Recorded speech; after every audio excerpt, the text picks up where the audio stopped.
जय श्री राम मित्रों, आज पुनः आपके सामने कथा प्रस्तुत कर रहे हैं।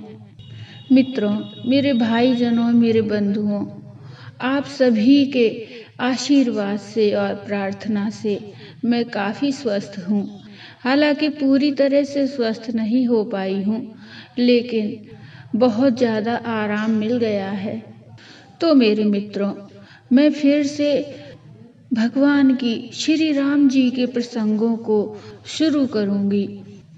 मित्रों, मैं कोई विद्वान नहीं, कोई संत नहीं हूँ।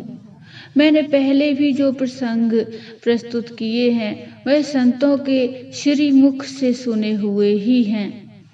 आगे भी जो प्रस्तुत करेंगे वह भी उन्हीं के द्वारा जो वर्णन किया है उन्हीं प्रसंगों को प्रस्तुत करूंगी।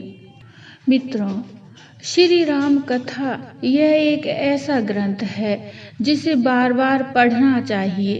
तुलसीदास जी ने लिखा है कि यदि भव सागर से पार होना है तो राम नाम रूपी इस नौका में बैठ जाओ, अवश्य पार हो जाओगे।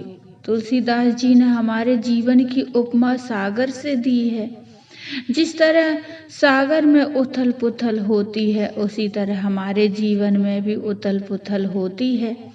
जिस तरह समुद्र को नौका में बैठकर पार किया जा सकता है, उसी तरह हमारे इस जीवन को सफल बनाना है। इस संसार रूपी भव सागर से पार होना है तो राम नाम का आश्रय लेकर इसमें बैठ जाइए, अवश्य पार हो जाओगे। इसमें आवश्यकता है श्रद्धा और विश्वास की। मित्रों, पिछली वीडियो में हमने प्रताप भानु की कथा सुनी थी। मनुष्य का स्वभाव बदलता नहीं है, वह जन्म जन्मांतर तक साथ रहता है।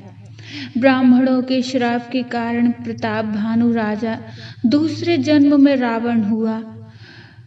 प्रवृत्ति वही रहती है। कई वर्षों तक तपस्या की और जब ब्रह्मा जी प्रसन्न हुए और पूछा वरदान मांगो, तब वरदान वही मांगा कि मैं किसी के मारे नहीं मरूं। यही प्रवृत्ति जब वह प्रताप भानु था तब भी थी।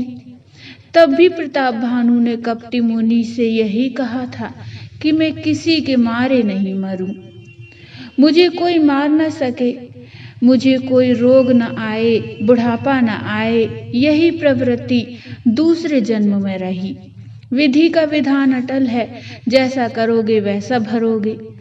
ब्राह्मणों ने बिना विचार किए प्रताप भानु राजा को श्राप दिया था और यह आकाशवाणी भी हुई थी कि ब्राह्मणों, तुमने श्राप विचार करके नहीं दिया, बिना विचारे दिया है। और रावण जब राक्षस रूप में हुआ तो उसने सबसे पहले ब्राह्मणों को ही सताना प्रारंभ किया। रावण ने निर्दोष ब्राह्मणों को सताया, कारण प्रताप भानु भी निर्दोष था। जब निर्दोष को बिना विचारे ब्राह्मणों ने श्राप दिया था तो यह रावण इन्हें सताने में विचार क्यों करेगा। किसी ने संत श्री से यह प्रश्न किया कि प्रताप भानु तो इतना धर्मात्मा राजा था, इतना पुण्यात्मा था, फिर उसे रावण क्यों बनाया गया। संत ने उत्तर दिया कि रावण कोई साधारण नहीं था, उसे मारने के लिए भगवान को अवतार लेना पड़ा। भगवान के भक्त होने के लिए कुछ योग्यता हो या ना हो, किंतु भगवान का दुश्मन होने के लिए कम से कम प्रताप भानु जितनी योग्यता तो होनी ही चाहिए। राजा प्रताप भानु का छोटा भाई कुंभकर्ण के रूप में हुआ और प्रताप भानु का मंत्री अरिमर्दन विभीषण के रूप में हुए। तीनों भाइयों ने मिलकर कठोर तपस्या की।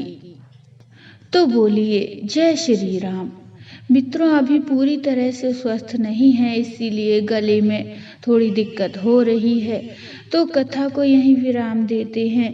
अगली वीडियो में इससे आगे की कथा लेकर आएंगे और यदि कोई गलती हो गई हो तो अपनी दासी को क्षमा करिए।